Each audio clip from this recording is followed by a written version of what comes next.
আপনি নামাজ পড়তে পড়তে কপালে দাগ ফেলাই দিয়েছেন, দাড়ি রাখতে রাখতে এত লম্বা জুব্বা, এরপরে হিন্দুদের বাড়ি দখল করতেছেন আর বলতেছেন আপনি বড় হাজী সাহেব। আল্লাহ রাসূল সাল্লাল্লাহু আলাইহি ওয়াসাল্লাম বলছেন কিয়ামতের দিন আল্লাহ রাসূল ওই হিন্দুর পক্ষে থাকবে, আপনার বিপক্ষে। কথাটার ওজন খেয়াল করেন। বাংলাদেশে কিন্তু এরকম হয়, ক্ষমতার দাপটে হিন্দুদের বাড়ি দখল করে, জমি দখল করে, সংখ্যালঘুদের উপর অত্যাচার করে। হ্যাঁ, আছে না এরকম? আল্লাহ রাসূল সাল্লাল্লাহু আলাইহি ওয়াসাল্লাম বলেছেন তুমি মুসলিম হও, তুমি হাজী হও, তুমি যেইটা হও, তোমার বিপক্ষে থাকবে আমার অবস্থান কিয়ামতের দিন। আচ্ছা, সোজা সাপটা একটা আনসার দেন। রাসূল সাল্লাল্লাহু আলাইহি ওয়াসাল্লাম যদি কারো বিপক্ষে বাদী হয়ে দাঁড়ায়,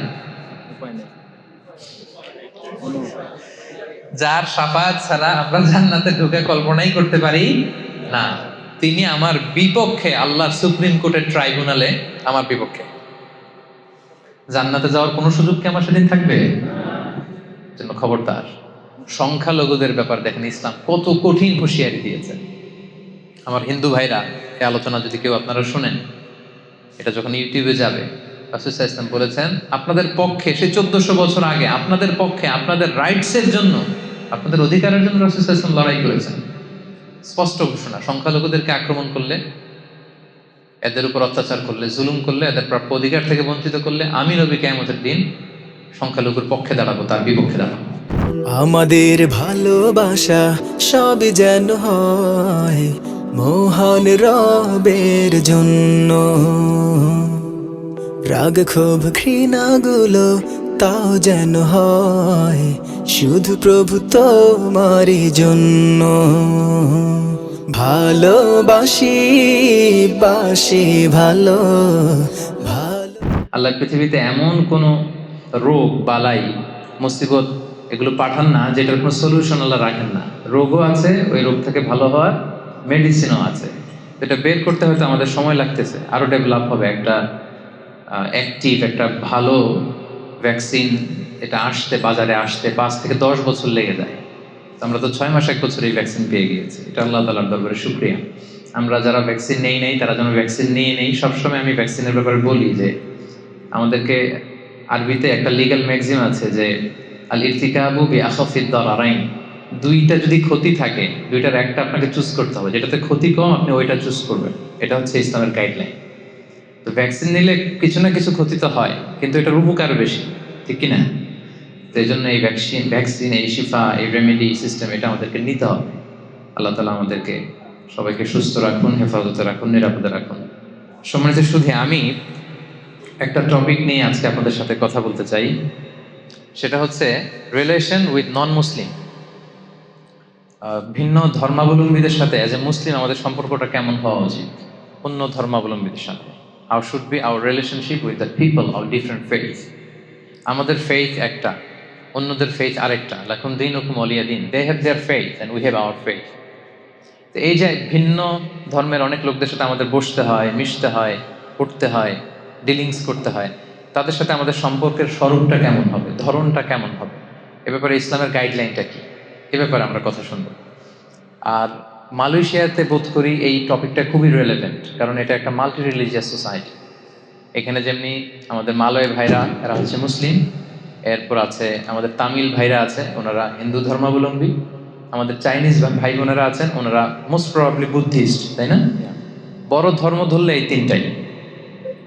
তো দেখা যায় যে এদের সাথে আমাদের অনেক ব্যবসা বাণিজ্য, নানা ধরনের কিন্তু ডিলিংস হয়ে থাকে। এবং অনেকে আমাকে বলে যে হুজুর আমার একটা কাওয়ান আছে, চাইনিজ কাওয়ান। তো মানে কাওয়ান অর্থবোধের বন্ধু, তাই না?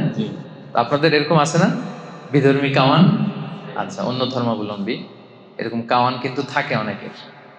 এরপর এরকম অনেক কেস আমার কাছে এসেছে যে মুসলিম ছেলে আমাদের ইউনিভার্সিটির, সে হিন্দু মেয়েকে বিয়ে করে ফেলছে।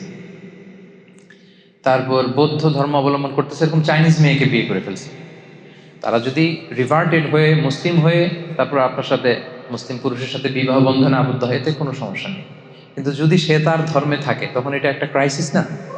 এটা তো একটা বড় সংকট।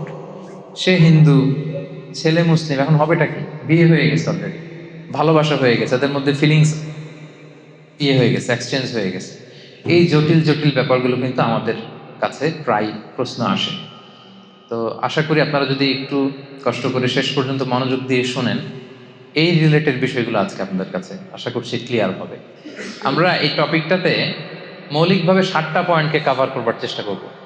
প্রথমে আমরা জানবার চেষ্টা করব আমাদের মুসলিমদের মধ্যে একটা কনফিউশন কাজ করে যে আমার অমুসলিম বন্ধু থাকতে পারবে কিনা, ভিন্ন ধর্মাবলম্বী বন্ধু রাখা যায় আছে কিনা। অনেকে কোরআনের কিছু আয়াতের অর্থ বা ব্যাখ্যা করতে যে একটু ভুল করে ফেলে আর কি। তো একটু ভুল করার কারণে তারা অনেক সময় বলে থাকে যে মুসলিমদের কোনো নন মুসলিম ফ্রেন্ড থাকতে পারবে না, আমার ফ্রেন্ড শুধু মুসলিমই হইতে হবে, এটা অনেকে মনে করে। এই ব্যাপারটা আসলে ঠিক কিনা এটা একটু আমরা কভার করব। এরপরে আমাদের অনেক অমুসলিম প্রতিবেশী থাকতে পারে। আমি অনেক ভাইদের বাসায় গিয়েছি, সেখানে দেখেছি যে তার ডানে থাকে তামিল ফ্যামিলি, এদিকে থাকে আবার চাইনিজ ফ্যামিলি। এটা হচ্ছে হিন্দু ফ্যামিলি, এটা বুদ্ধিস্ট, এ হচ্ছে মুসলিম ফ্যামিলি। তো এরা তো আপনার নেইবার। এখন তাদের সাথে আপনার আচরণটা কেমন হওয়া উচিত, ইসলাম আসলে কি বলে, কি গাইডলাইন দেয়। এরপর তারা অমুসলিমরা বা আপনার এরকম নেইবররা অন্য ধর্মের, তারা যদি আপনাকে কোনো খাবার দেয়, হ্যাঁ, কোনো গিফট দেয়, এটা কনজিউম আপনি করতে পারবেন কিনা। এই প্রশ্নগুলো আমাদের সামনে আসে না অনেক, এগুলো কিন্তু আমাদের সামনে আসে, এটা আমরা কভার করব। এরপর অমুসলিমদের সাথে আমাদের সামাজিক, অর্থনৈতিক, রাজনৈতিক আমাদের যে সম্পর্ক, এই সম্পর্কটা কেমন হওয়া উচিত, ইসলাম কি বলে এটা বলবো। তারপর অমুসলিমদের মধ্যেও কিন্তু কিছু ভালো লোক আছে, সব অমুসলিম ভিন্ন ধর্মাবলম্বী কিন্তু এক কাতারের না, তাই না। তো তাদের কোনো ভালো কাজ দেখলে এটা আমরা সুনাম করতে পারবো কিনা, তাদের কাজে স্বীকৃতি দিতে পারবো কিনা, তাদের প্রশংসা করতে পারবো কিনা, তাদেরকে রেসপেক্ট দেখানো যাবে কিনা, আমাদের ধর্মের লেজিসলেশনটা কি, এটা আমরা কভার করবো। এরপর আন্তধর্মীয় সংলাপের ব্যাপারটা আমরা প্রায় শুনি, যে ইন্টারফেথ ডায়ালগ বলে, আমাদের আমিন ভাই এগুলোতে খুব এক্সপার্ট।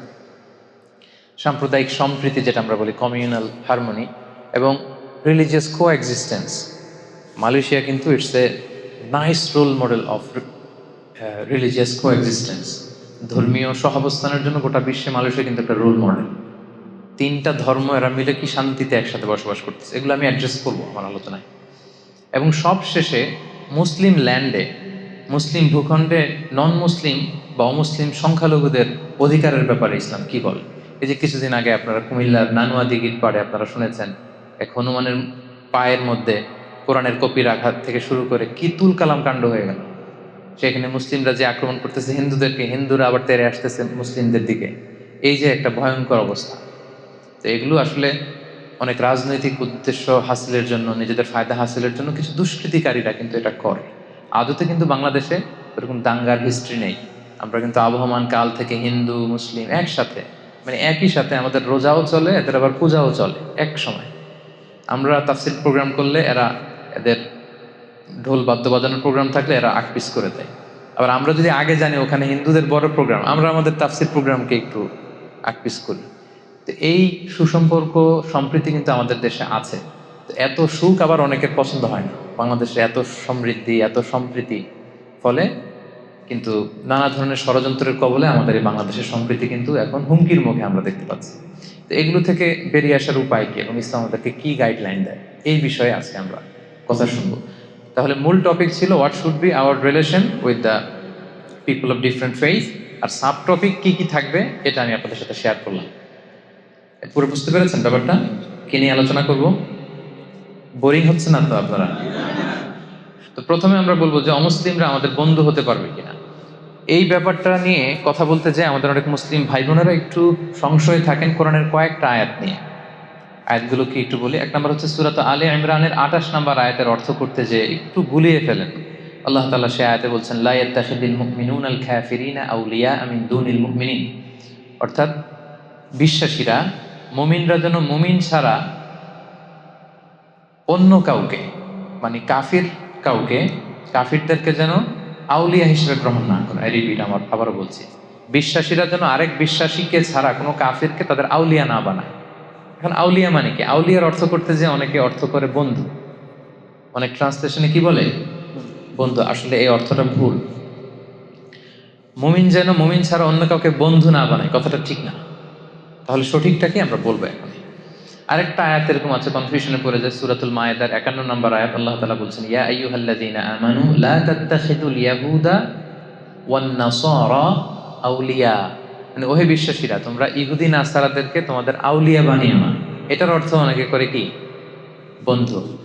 তার মানে এই দুই আয়াতের অর্থ করতে যে অনেকে বলে মুমিন যেন মুমিন ছাড়া কোনো কাফেরকে আউলিয়া না বানায়, মানে বন্ধু না বানায়।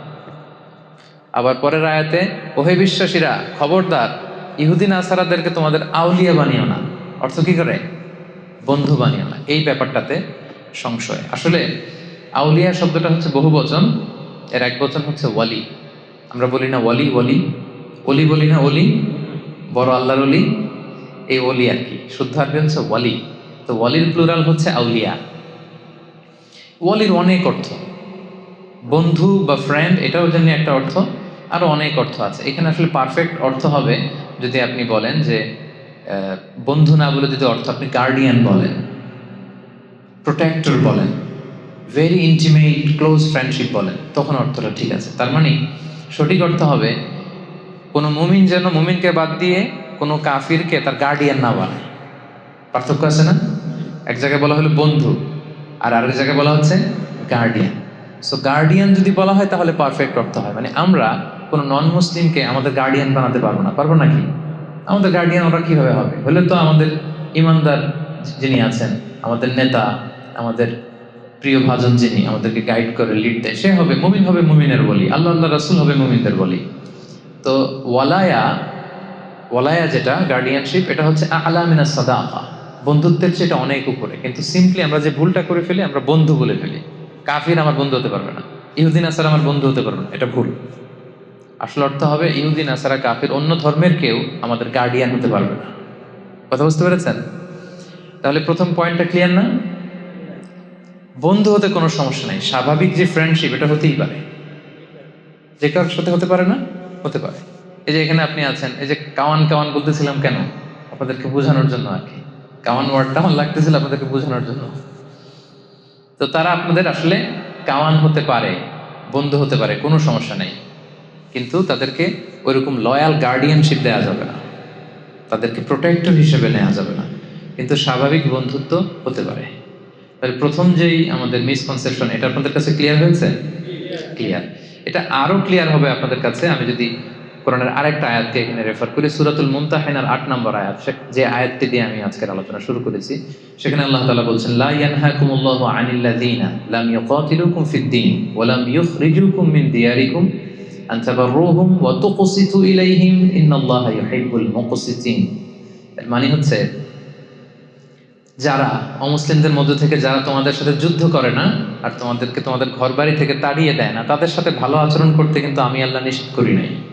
তাদের সাথে মহানুভবতা দেখাতে, ন্যায় পরায়ণতা দেখাতে, সুন্দর আচরণ দেখাতে কিন্তু আমি আল্লাহ নিষেধ করি নাই, বরং এটাই আমি আল্লাহর আদেশ। কারণ ইন্নাল্লাহা ইউহিব্বুল মুকসিতিন, আল্লাহ তাআলা ন্যায় পরায়ণ যারা আছে তাদেরকে পছন্দ করে। অন্যের প্রতি যারা দয়া দেখায় তাদেরকে আল্লাহ তাআলা কি করে? পছন্দ করে। তাহলে আমরা কিন্তু বুঝতে পারলাম দুইটা কাজ যারা করে তাদের সাথে আমাদের সমস্যা, কিন্তু এই দুইটা কাজ যে সমস্ত অমুসলিমরা করছে না আমাদের সাথে, তাদের সাথে আমাদের কোনো ঝামেলা নাই। সেই দুইটা কাজ কি? এক হচ্ছে আমাদের সাথে যারা শত্রুতা দেখায় না, বিরোধ দেখায় না, যুদ্ধে লিপ্ত না, আবার আমাদেরকে আমাদের ঘর থেকে উচ্ছেদ করছে না, এলাকা ছাড়া করছে না, এরকম যদি অমুসলিম হয় তাদের সাথে আমাদের ভালোবাসা দেখাতে, মহানুভবতা দেখাতে, ন্যায় পরায়ণতা দেখাতে কোনো বাধা আছে? নাই। আচ্ছা সিম্পলি ধরেন, এই যে মালয়েশিয়াতে ভিন্ন ধর্মের হিন্দু ভাইরা, তামিলরা, তারপর চাইনিজ বৌদ্ধ ধর্মের চাইনিজ ভাই বোনেরা, এরা কি আমাদের সাথে যুদ্ধে লিপ্ত? সবাই বলতে হবে যুদ্ধে লিপ্ত। তামিলরা যুদ্ধে লিপ্ত? থাও থাও ধর্ম আছে একটা, এরা কি আমাদের বিরুদ্ধে যুদ্ধে লিপ্ত? তো এদের সাথে আমাদের কি সমস্যা? এদের সাথে আমাদের ফ্রেন্ডশিপ হতে পারে, এদের সাথে আমাদের ভালো আচরণ দেখানো লাগতে পারে। আল্লাহ তাআলা পুরো স্পেকট্রামটা উল্লেখ করেছেন, দ্য এন্টায়ার স্পেকট্রাম। বীর আর কিস, বীর মানে হচ্ছে সর্বোচ্চ ভালোবাসা দেখানো, এটা প্রয়োজন আপনি দেখাতে পারেন। মা বাবার প্রতি যে আমরা সদাচরণ দেখাই, এটাকে আরবিতে বলে বীর, বীরুল ওয়ালিদাইন। আর কিস হচ্ছে সমান সমান, সে যতটুকু ভালো আচরণ করে আমি অতটুকু করব। তাহলে আল্লাহ সর্বোচ্চ থেকে সর্বনিম্ন সবটার কথা আল্লাহ বললেন।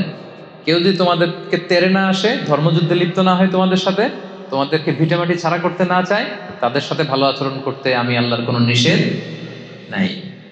এই আয়াত থেকে এবার বুঝতে পারছেন না যে সুন্দর আচরণ করতে হবে এদের সাথে। আর অন্য ধর্মাবলম্বী ভাই বোনদের সাথে ভালো আচরণ করলেই না তারা ইসলামের দ্য বিউটি অফ ইসলামকে তারা দেখবে, বুঝবে।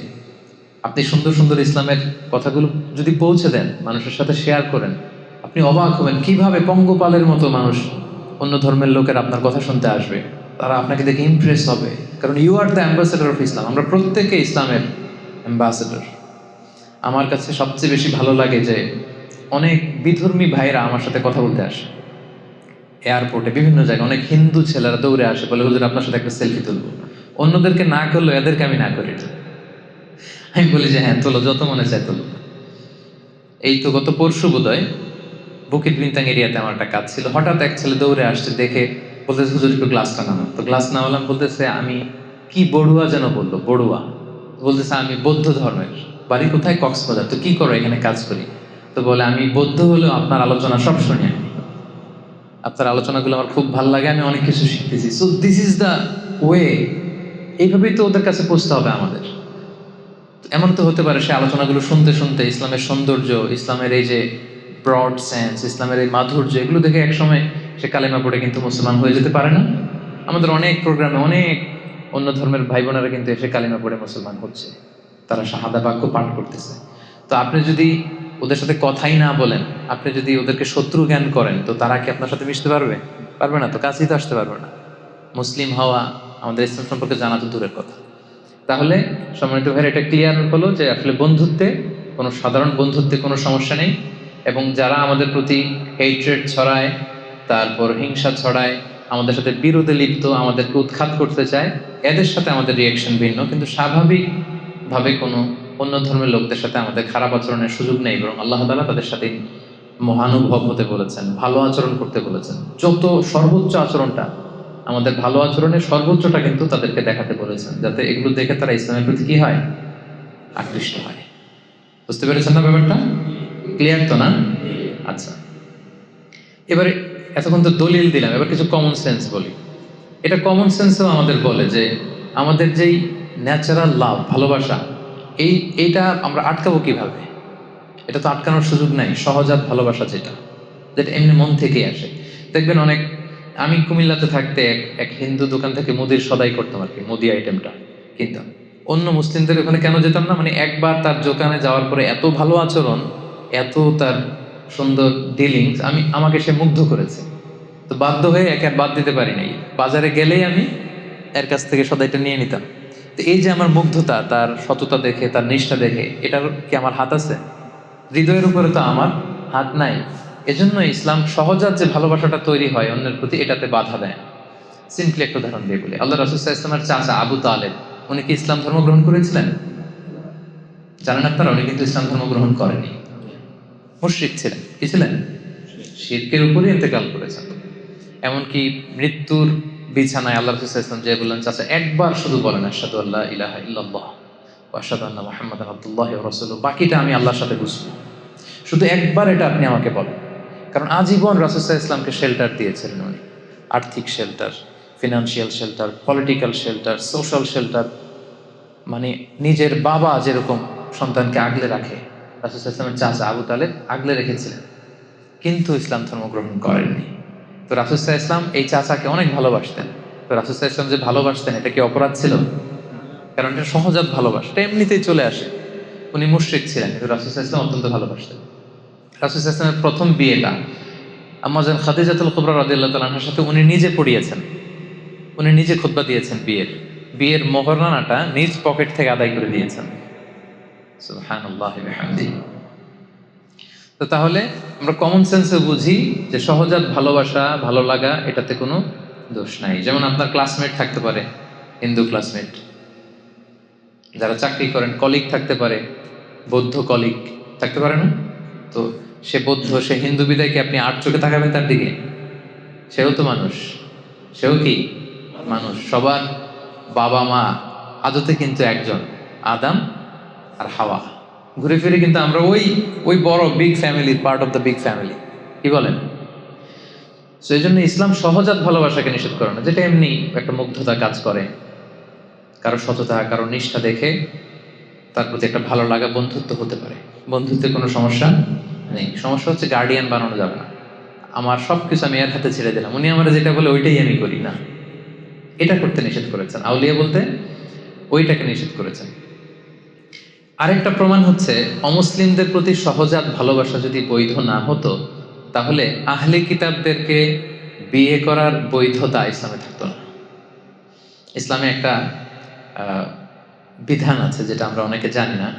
আহলে কিতাব যে মেয়েরা আছে, অর্থাৎ ইহুদি নাসারাদের মধ্য থেকে যারা আহলে কিতাব, প্রকৃত আহলে কিতাব, ওই মেয়েদেরকে কিন্তু মুসলিম পুরুষরা বিয়ে করতে পারে উইথ সার্টেন কন্ডিশন।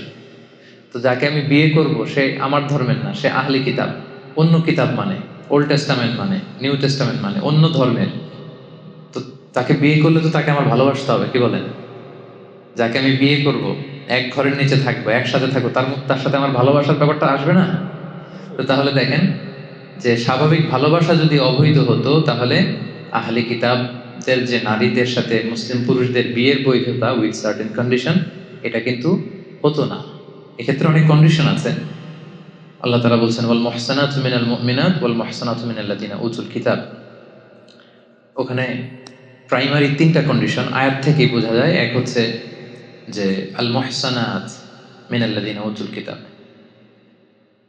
তারা সচ্চরিত্রা নারী হতে হবে, মানে তারা ভার্জিন হতে হবে, তাদের চরিত্র তারা নষ্ট করে ফেলেছে, এরকম ইহুদি খ্রিস্টান নারীকে মুসলিম পুরুষ বিয়ে করতে পারবে না।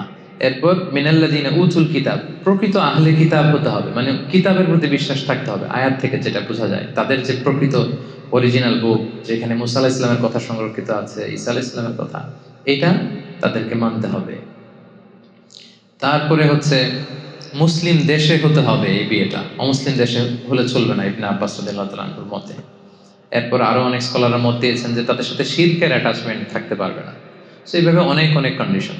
এই প্রসঙ্গটা আনার উদ্দেশ্য এটাই যে সহজাত ভালোবাসা যদি বৈধ না হতো, মুমিন নারী ছাড়া আহলে কিতাবদের নারীদেরকে বিয়ে করা আমাদের জন্য বৈধ হতো না। তো তাহলে আমরা বুঝতে পারলাম আলোচনার এই পর্যায়ে এসে এতটুকু ক্লিয়ার, স্বাভাবিক ফ্রেন্ডশিপে কোনো সমস্যা নাই, সমস্যা হচ্ছে গার্ডিয়ানশিপ বানানো যাবে না। ক্লিয়ার হয়েছে সবাই? এবার আমরা যে প্রসঙ্গটা বলবো সেটা হচ্ছে আমাদের অনেকের অমুসলিম প্রতিবেশী থাকে। অমুসলিম প্রতিবেশী যদি হয় তাদের সাথে ডিলিংস কেমন হবে? অমুসলিম আত্মীয় থাকে তাদের সাথে কেমন হবে? অমুসলিম আত্মীয় কিন্তু হয়, কিভাবে হয়? বাংলাদেশে অনেক এরকম ছেলে আমাদের হাতে শাহাদা পাঠ করে মুসলমান হয়েছে, ছিল হিন্দু, ছিল কি, এখন শাহাদা পাঠ করে মুসলমান, নামাজ পড়া শুরু করছে। এর বাবা আর মুসলমান হয় নাই, মাও মুসলমান হয় নাই। তাহলে বাবা মা রয়ে গেছে কি হিন্দু, আর ছেলে হয়ে গেছে কি মুসলিম। এই যে এই ছেলের আত্মীয়, বাবা মা হিন্দু, ভাই হিন্দু, সবাই হিন্দু, সে হয়েছে শুধু মুসলমান। এখন তার সাথে তার ফ্যামিলির সম্পর্কটা কেমন? দেখি ইসলাম কি বলে। প্রথম আমি যদি প্রতিবেশীর কথা বলি, দেখেন রাসূল সাল্লাল্লাহু আলাইহি ওয়াসাল্লাম একটা ছোট্ট হাদিস শোনাবো, শুনলেই আপনি বুঝতে পারবেন। সহিহ মুসলিমের হাদিস, হাদিস নাম্বার 47। আল্লাহ রাসূল সাল্লাল্লাহু আলাইহি ওয়াসাল্লাম বলেন, মান কানা ইউমিনু বিল্লাহি ওয়াল ইয়াউমিল আখির ফালইউকরিম জারাহু। যে আল্লাহয় বিশ্বাস করে, আখিরাতে বিশ্বাস করে, সে যেন প্রতিবেশীকে সম্মান করে।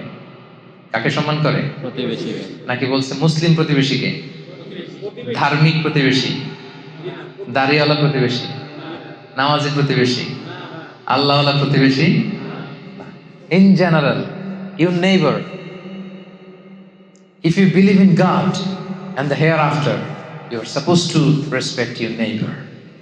আল্লাহ বিশ্বাস করেন, আখিরাতে বিশ্বাস করেন, তো আপনি আপনার প্রতিবেশীকে সম্মান করতে হবে। এখানে ধার্মিক মুসলিম প্রতিবেশী না, যে কেউ হতে পারে, প্রতিবেশী হলেই চলবে, তাকে কিন্তু আপনার রেসপেক্ট করতে হবে। শর্তটা কি দেখছেন? যে আল্লাহরে মানে আর আখিরাতে মানে, সেজন্য এটা করে। আর এটা না করলে বোঝা যাবে আল্লাহর মানাতেও ঝামেলা আছে, আখিরাত মানাতেও ঝামেলা আছে, ভয়ঙ্কর কিন্তু কন্ডিশনটা। তাহলে এটা দিয়ে বুঝলেন প্রতিবেশীটা ইন জেনারেল, যে কেউ হোক প্রতিবেশী। এবার যদি দেখি আত্মীয়তার বন্ধনের ব্যাপারে, একই টেক্সটে আল্লাহ রাসূল সাল্লাল্লাহু আলাইহি ওয়াসাল্লাম বললেন, সহিহ বুখারীর হাদিস, হাদিস নাম্বার 6138, মান কানা ইউমিনু বিল্লাহি ওয়াল ইয়াউমিল আখিরি ফালইয়াসিল রাহিমাহ। যে আল্লাহ বিশ্বাস করে আর আখিরাতে বিশ্বাস করে, সে যেন আত্মীয়তার বন্ধনকে অটুট রাখে। নাকি বলছে সে তার মুসলিম আত্মীয় যারা আছে তাদের সাথে যেন বন্ধন অটুট রাখে, এরকম বলছে? হ্যাঁ, মুসলিম, নামাজি, ধার্মিক, এগুলো আছে আত্মীয়। মা হিন্দু, বাবা হিন্দু, আমি হয়েছি মুসলিম, আমাদের আত্মীয়তার সম্পর্ক কাটা হয়ে গেছে নাকি? কথা বলেন না, কাটা হয়ে যায়নি। এটা কিভাবে সম্ভব? আমার বাবা, আমার মা, এই সম্পর্ক তো আজীবনের সম্পর্ক। হিন্দু হোক, বৌদ্ধ হোক, অন্য ধর্মের হোক, তারা কিন্তু আমার আত্মীয়। তাহলে দেখেন, এই যে প্রতিবেশী এবং আত্মীয়ের সাথে সুসম্পর্কের ব্যাপারে ধার্মিকতা, ইসলাম, এটা সেটা বলে পার্থক্য করা হয়নি। যেই প্রতিবেশী হোক, সেই প্রতিবেশীর হক কিন্তু আপনাকে আদায় করতে হবে।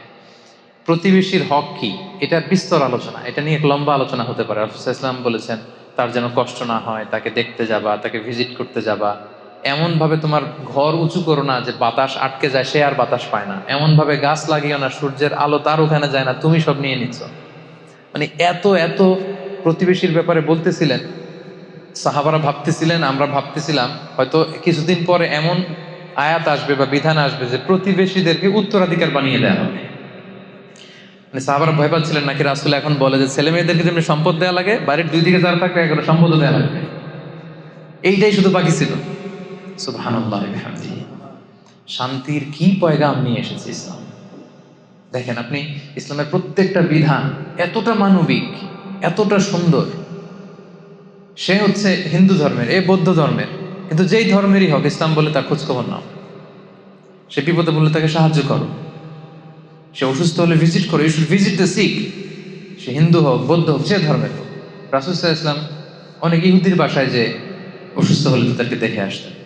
সুবহানাল্লাহ, কি নবী ছিলেন তিনি। আমি ছোট্ট একটা ঘটনা আপনাদেরকে শোনাই। সহিহ বুখারীর হাদিস, হাদিস নম্বর 1356। রাসূল সাল্লাল্লাহু আলাইহি ওয়াসাল্লামের একজন ইহুদি কর্মচারী ছিল, ছোট্ট বয়সে ছোট। কোন ধর্মের সে? সবাই বলেন কোন ধর্মের? ইহুদি কর্মচারী, ছোট বয়সে ছোট। আমি টেক্সটটা পড়ি। আনাস রাদিয়াল্লাহু তাআলা আনহু বলেন, কানা গুলামুন ইয়াহুদিয়ুন ইয়াখদুমুন নাবিয়্যা সাল্লাল্লাহু আলাইহি ওয়াসাল্লাম। একটা ছোট্ট ইহুদি ছেলে ছিল, রাসূল সাল্লাল্লাহু আলাইহি ওয়াসাল্লামের কর্মচারী হিসেবে কাজ করত। ফামারিদা, হঠাৎ এই ছেলে অসুস্থ হয়ে গেল। আপনারা জানেন যে রাসূল সাল্লাল্লাহু আলাইহি ওয়াসাল্লাম যখন মক্কা থেকে মদিনায় গেলেন, ওইটাও মালয়েশিয়ার মতো এরকম মাল্টি রিলিজিয়াস সোসাইটি ছিল। ইহুদিদের 3 গোত্র, আবার আউস খাজরাজের কিছু মুশরিক এখনো মুসলিম হয় নাই, আর মুহাজির যারা আসছেন মক্কা থেকে, রাসূল সহ যারা আসছেন সবাই তো মুমিন। তাহলে মুমিন আছে, মুশরিক আছে, আবার ইহুদি আছে, অনেকগুলো হয়ে গেল না? পাশে আবার খ্রিস্টান ট্রাইব আছে নাজরানের আশেপাশে। তো রাসূল সাল্লাল্লাহু আলাইহি ওয়াসাল্লাম এই ছেলেকে ভাড়া করছেন কাজের জন্য। হঠাৎ দেখে আসে না একদিন, ফামারিদা, অসুস্থ হয়ে গেল। ফাআতাহু নবী সাল্লাল্লাহু আলাইহি ওয়াসাল্লাম ইয়াউদু, রাসূল সাল্লাল্লাহু আলাইহি ওয়াসাল্লাম তাকে ভিজিট করতে গেলেন। সুবহানাল্লাহ, আসে না কেন? কিছু লোক বলতেছে এই ছেলেটা তো অসুস্থ। রাসূল সাল্লাল্লাহু আলাইহি ওয়াসাল্লাম এবার ওকে দেখতে গেলেন। কার বাড়িতে? ইহুদির বাড়িতে। কথা বলেন, কার বাড়িতে? ইহুদির বাড়িতে। রাসূল সাল্লাল্লাহু আলাইহি ওয়াসাল্লামকে দেখে ওই ছেলের বাবা তো অবাক, উনি তো ইহুদি, কি রে, মুহাম্মদ সাল্লাল্লাহু আলাইহি ওয়াসাল্লাম দ্য লাস্ট মেসেঞ্জার, সে চলে আসছে, আমার বাসার ভিতরে ঢুকে যাচ্ছে। এসে উনি পারমিশন নিয়ে রাসূল সাল্লাল্লাহু আলাইহি ওয়াসাল্লাম ঢুকেই গেলেন ঘরের ভিতরে। ফাকাআদা ইনদা রাসিহি, এই ছোট্ট ছেলেটা মুমূর্ষ অবস্থা, জান যায় প্রায়, মাথার পাশে রাসূল সাল্লাল্লাহু আলাইহি ওয়াসাল্লাম বসলেন। ছেলেটা তাকিয়ে আছে রাসূল সাল্লাল্লাহু আলাইহি ওয়াসাল্লামের দিকে, বাবা দাঁড়িয়ে আছে।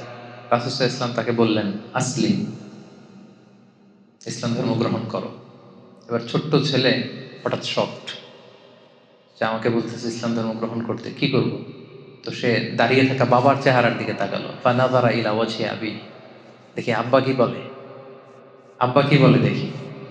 তো তার বাবা রাসূল সাল্লাল্লাহু আলাইহি ওয়াসাল্লামের আচরণ, রাসূল সাল্লাল্লাহু আলাইহি ওয়াসাল্লামের ব্যক্তিত্ব দেখে এতটাই মুগ্ধ, কিং কর্তব্য বিমূঢ় হয়ে সে বলতে আরম্ভ করলো, ফাকালা লাহু আতি' আবুল কাসিম সাল্লাল্লাহু আলাইহি ওয়াসাল্লাম।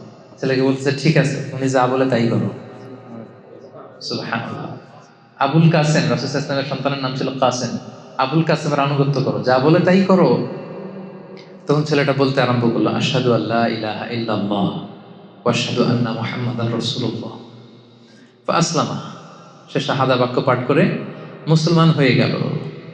ফাখারাজা রাসূলুল্লাহ সাল্লাল্লাহু আলাইহি ওয়াসাল্লাম, রাসূল সাল্লাল্লাহু আলাইহি ওয়াসাল্লাম এবার ঘর থেকে বের হলেন। ইয়াকুল, এই বলতে বলতে বের হলেন, আলহামদুলিল্লাহিল্লাযী আনকাযাহু মিনান নার, প্রশংসা সে আল্লাহর, যে আল্লাহ একজন জাহান্নামীকে মুহূর্তের মধ্যে জান্নাতি বানিয়ে দিয়েছে। এই শাহাদা বাক্য, এই বিশ্বাসটুকু হৃদয়ে ধারণ করার আগে আমার এই গোলাম ছিল জাহান্নামী, আহলুন নার, আগুনের অধিবাসী। সে আল্লাহর প্রশংসা যে মুহূর্তের মধ্যে তাকে জান্নাতের অধিবাসী বানিয়েছে। সুবহানাল্লাহ।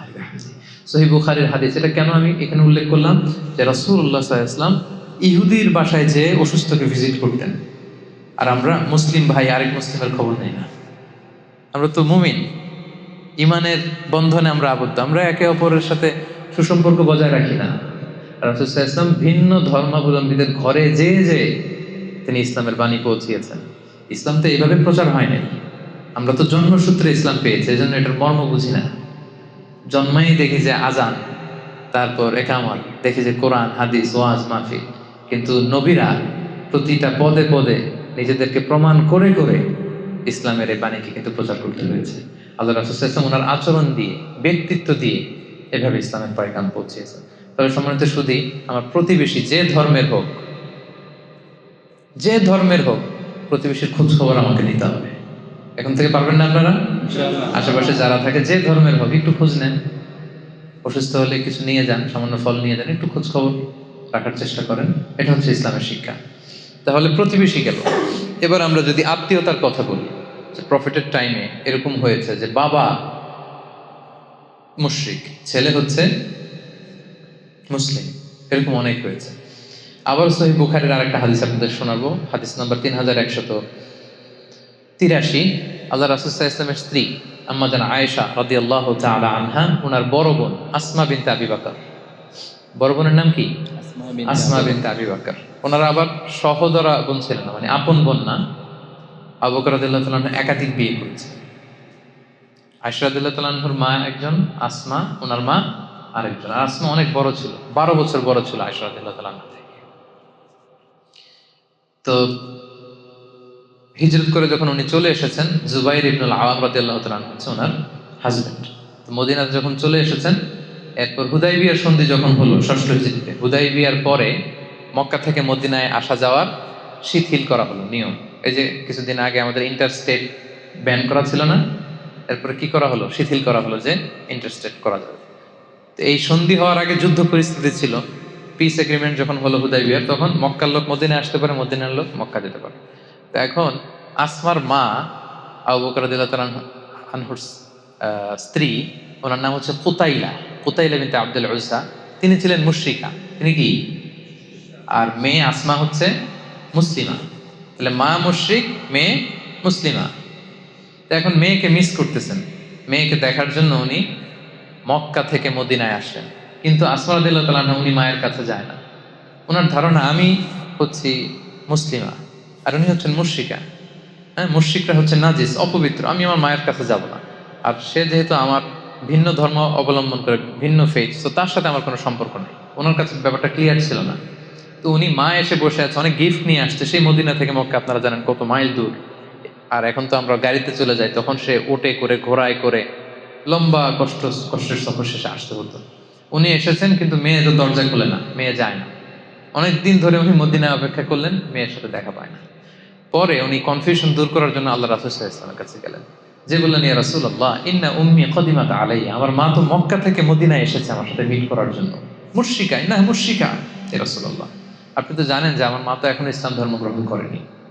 আফা আসিলুহা ইয়া রাসূলুল্লাহ, আমি কি আমার মায়ের সাথে আত্মীয়তার বন্ধনকে বজায় রাখবো, নাকি এখন যে আমি তাকে বর্জন করেছি, কথা বলা বন্ধ করেছি, এটাই ঠিক রাখবো? আল্লাহ রাসূল সাল্লাল্লাহু আলাইহি ওয়াসাল্লাম বললেন, হ্যাঁ অবশ্যই, নাম সিলিহা, বজায় রাখবে মানে অবশ্যই অবশ্যই অবশ্যই তুমি তোমার মায়ের সাথে আত্মীয়তার বন্ধনকে অটুট রাখবে। যাও, আচ্ছা তুমি যাও, তোমার মায়ের সাথে দেখা করো, আত্মীয়তার বন্ধনকে তুমি মিলিয়ে রাখো, এটাকে কখনো কাট অফ করা যাবে না। সুবহানাল্লাহ। দেখেন, মা হচ্ছে মুশরিকা, মেয়ে হচ্ছে মুসলিমা, কিন্তু সম্পর্ক কি ছিন্ন করা যাবে? কথা বলেন। তাহলে বাংলাদেশে এরকম অ্যাভেলেবেল ঘটনা ঘটে, ছেলে মুসলমান হয়েছে, বাপ মা হিন্দু, সম্পর্ক কিন্তু কখনো নষ্ট করা যাবে না, যেহেতু আত্মীয়তার বন্ধন। মা বাবার সেবা করতে হবে, যদিও মা বাবা হিন্দু, মা বাবাকে প্রতি মাসে ন্যায়সঙ্গতভাবে যে খরচ দেওয়া দরকার সেটা দিতে হবে, তাদের খোঁজ খবর রাখতে হবে। ভাই বোনের যে হক, এই হকগুলো কিন্তু ঠিকই আদায় করতে হবে। তাহলে ভিন্ন ধর্মাবলম্বী যদি আমার প্রতিবেশী হয়, প্রতিবেশীর যে হক অন্য ধর্মের হলেও একই হক। আত্মীয় যদি ভিন্ন ধর্মেরও হয়, তাহলে আত্মীয়তার সম্পর্কের ব্যাপারটা মুসলিম হলে যেরকম, অমুসলিম হলেও একই রকম। তাহলে সেখানে আর স্বাভাবিক বন্ধুত্ব না। অমুসলিমদের সাথে প্রথমে তো জানলাম বন্ধুত্ব, ফ্রেন্ডশিপ হতে পারে, কিন্তু প্রতিবেশী হলে এটার গভীরতা আরো বেশি, আত্মীয় হলে গভীরতা আরো বেশি। বুঝতে পেরেছেন সবাই?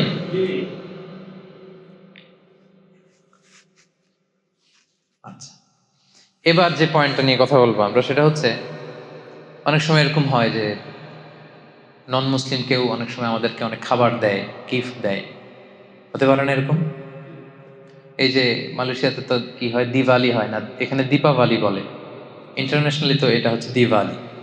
তো মালয়েশিয়াতে দীপাবলি, ওদের যে ফেস্টিভ্যাল হয়, দেখবেন যে পাশে আপনি মুসলিম বাড়ি, যে কিছু সুইট মিট দিয়ে আসবে, কিছু খাবার কিছু একটা দিয়ে আসবে, এটা নিতে পারবেন কিনা আপনি? বা ধরেন কিছু ফলমূল দিয়ে আসলো, নিতে পারবেন কিনা? বা ধরেন মাছ মাংস কিছু একটা দিল আপনাকে, তাহলে আপনার নন মুসলিম ফ্রেন্ড, প্রতিবেশী বা কেউ যদি কিছু আপনাকে দেয় অন্য ধর্মের, ভিন্ন ধর্মাবলম্বী, আপনি নিতে পারবেন কিনা? This is the question. এটা এটা মনে হয় খুবই রেলেভেন্ট, কি বলেন?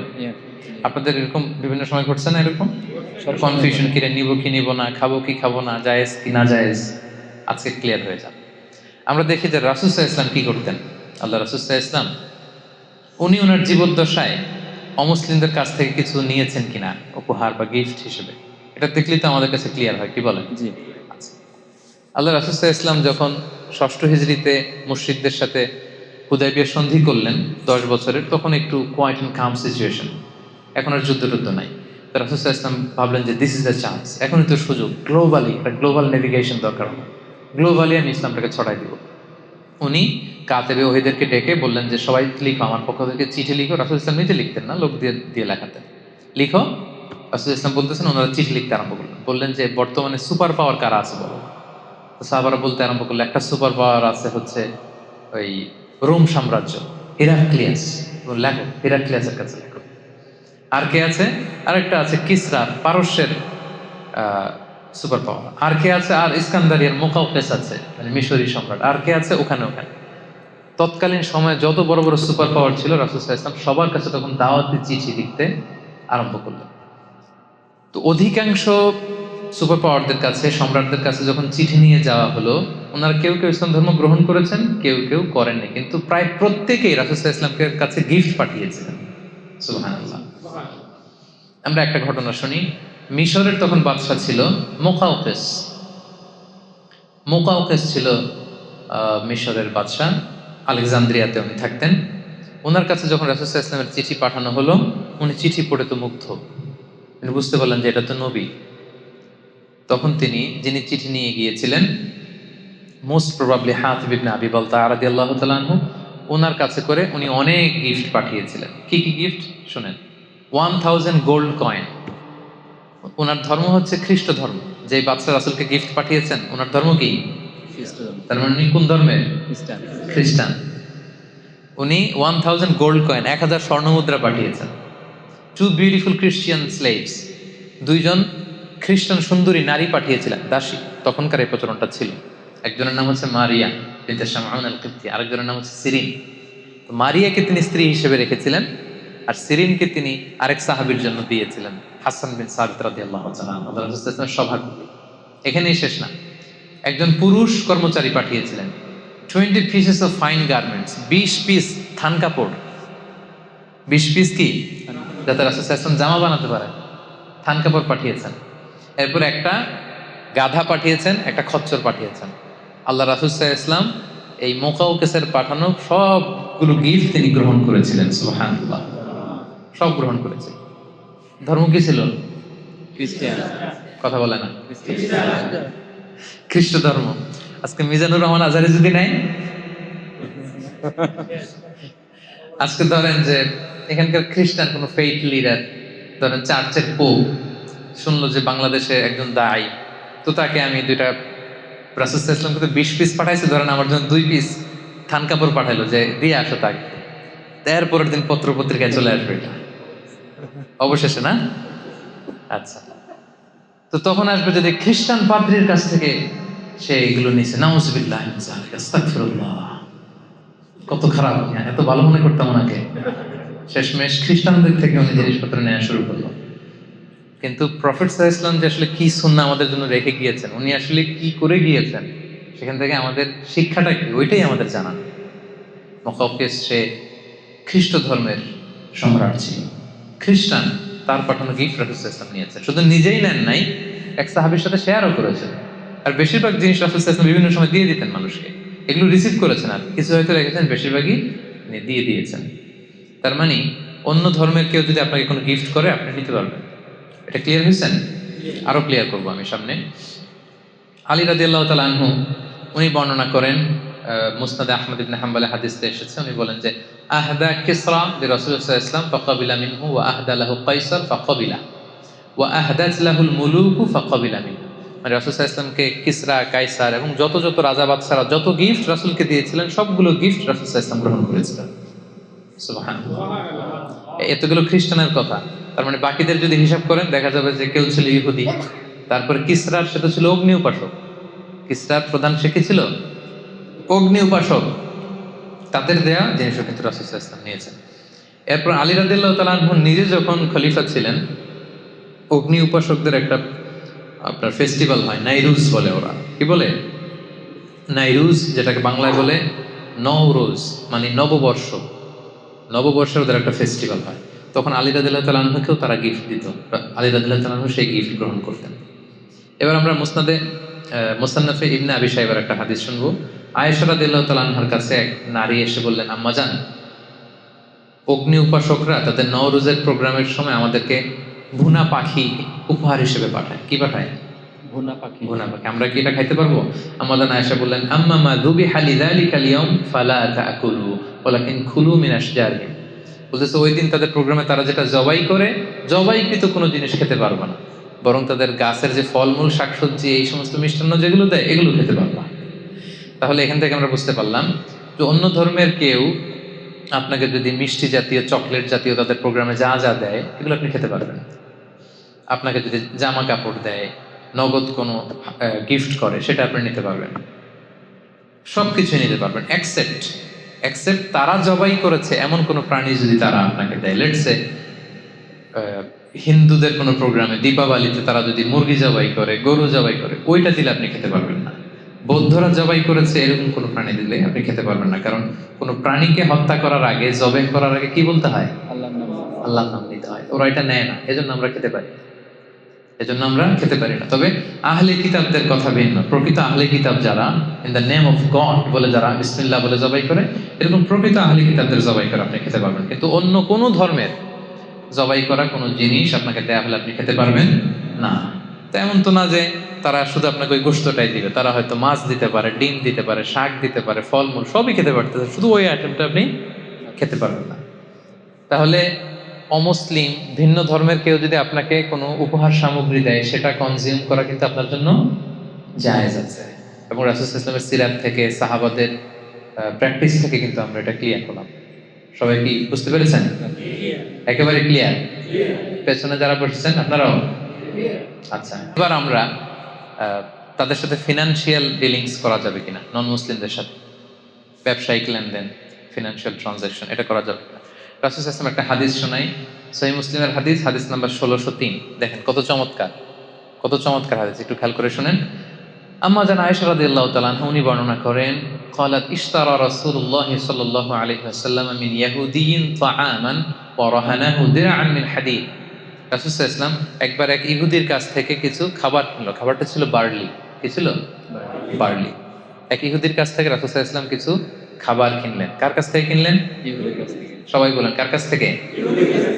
ইহুদির কাছ থেকে তিনি কিছু বার্লি কিনলেন। তো বার্লির টাকা পরিশোধ করার মতো টাকা ওনার কাছে ছিল না, পয়সা ছিল না। তো পয়সা ছাড়া সে কি বার্লি দিবে? এ তো দিবে না। তো রাসূল সাল্লাল্লাহু আলাইহি ওয়াসাল্লাম যেটা করলেন, উনি ওনার যুদ্ধের পোশাকটা বন্ধক রাখলেন। আর্মার মানে যুদ্ধস্ত্রাণ, যেটা যুদ্ধের একটা পোশাক আছে, লোহার শিকল দিয়ে ছোট ছোট বুনন দিয়ে এটাকে তৈরি করা হয়। তো এটা পরে যুদ্ধে গেলে তীর মারলে তীর ঢোকে না, ছুরি মারলে ছুরি ঢোকে না। রাসূল সাল্লাল্লাহু আলাইহি ওয়াসাল্লাম এরকম একটা আর্মার ছিল। ওই যুদ্ধের পোশাকটা ওই ইহুদির কাছে তিনি মর্গেজ রাখলেন, বন্ধক। বললেন টাকা নাই, এটা রাখো, যেদিন টাকা দিতে পারবো ওদিন ছুটাই নেই। আমরা বন্ধক রাখি না অনেক জিনিস। তো রাসূল সাল্লাল্লাহু আলাইহি ওয়াসাল্লাম ইহুদির কাছ থেকে বার্লি কিনেছেন জামা বন্ধক রেখে। সুবহানাল্লাহ বলবেন না? দেখেন কি সুন্দর ফিনান্সিয়াল ট্রানজাকশন। এখানে এগুলো আমরা জানি না। তো মাল্টি রিলিজিয়াস সোসাইটি ছিল, তো আশেপাশে ইহুদিরা, এরা ছিল ব্যবসায়ী, তো ব্যবসা করতে হবে না? তার মানে এটা জায়েজ। তাদের সাথে স্বাভাবিক ব্যবসায়িক যে লেনদেন, টাকা ধার দেওয়া, ধার নেওয়া, বন্ধক রাখা, ঋণ নেওয়া, কিছু কেনা, তাদের কাছে বেচা, এটা জায়েজ। শরীয়তের কাজই হচ্ছে লাইফটাকে স্মুথ করে দেওয়া। আর বিধানগুলো এত সুন্দরভাবে ইসলাম দিয়েছে যেটাতে আমাদের লাইফটা স্মুথ হয়। এজন্য শরীয়তের আরেক নাম জীবন। শরীয়তের আরেক নাম কি? শরীয়ত মানেই জীবন। আর শরিয়াতু হিয়াল হায়াত। আমার লাইফ কিভাবে সুন্দর হবে, স্মুথ হবে। আমরা শুধু গবেষণা করি, কনফারেন্স করি যে লাইফটাকে কিভাবে সুন্দর করা যায়। এই গবেষণা, এর চেয়ে অনেক বড় নিয়ম কানুন দিয়ে আল্লাহ তাআলা আমাদের জন্য পাঠিয়েছেন। যেটা 1000 বছর গবেষণা করে ওইটার ধারে কাছে আল্লাহর পাঠানো যে ওয়াহি রেভেলেশন, এটার ধারে কাছেও আমরা যেতে পারবো না। লাইফটাকে স্মুথ করার জন্য মূলত আল্লাহ তাআলা এই বিধানগুলো দিয়েছেন, কিন্তু আমরা অনেকে জানি না এগুলো। তাহলে রাসূল সাল্লাল্লাহু আলাইহি ওয়াসাল্লাম ইহুদিদের সাথে ফিনান্সিয়াল ট্রানজাকশন করেছেন। পয়েন্টটা ক্লিয়ার? আচ্ছা, এবার হচ্ছে ভিন্ন ধর্মাবলম্বী অন্য ধর্মের ভাই বোনদের কাছ থেকে কোনো ধরনের সাপোর্ট, কোনো ধরনের ধরেন let's say social support, political support, এগুলো নেওয়া যাবে কিনা? এগুলো নেওয়া যাবে কিনা? এবার আসুন যে আমরা সিরাত থেকে দেখি, রাসূল সাল্লাল্লাহু আলাইহি ওয়াসাল্লামের জীবনের একটা ছোট্ট ঘটনা আপনাদের সাথে শেয়ার করি।